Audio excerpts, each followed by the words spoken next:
Spall fracture is a shock-induced dynamic fracture phenomenon.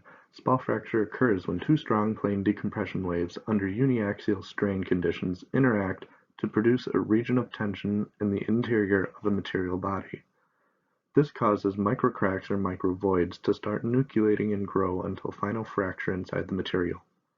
This phenomenon occurs quickly with strain rates on the order of 10 to the fourth to 10 to the sixth. Some examples of why Spall fracture is studied include rapid loading by explosives, impact, or energy deposition. The objective of this simulation is to make a relatively simple simulation which accurately produces results for a Spall fracture model so that different materials can be studied quickly.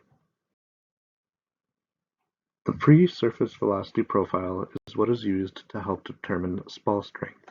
Spall strength is a measure of a material's resistance to Spall fracture and is useful when comparing similar experiments. This is a visualization of the model that is input into Abacus. The boundary conditions are that there are free surfaces in the direction of impact and fixed surfaces in the transverse directions. For this particular simulation, the impactor is shot at 400 meters per second and the material used is 1020 steel.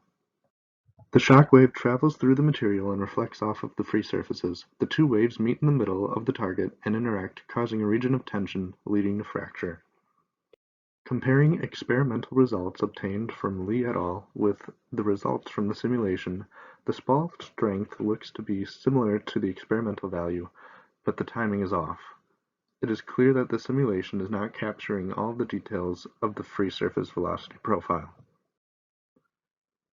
Proposed next steps for improving the simulation are to look at governing equations that represent how the material changes or hardens with pressure, and to look into the effects of the transverse waves on the velocity profile.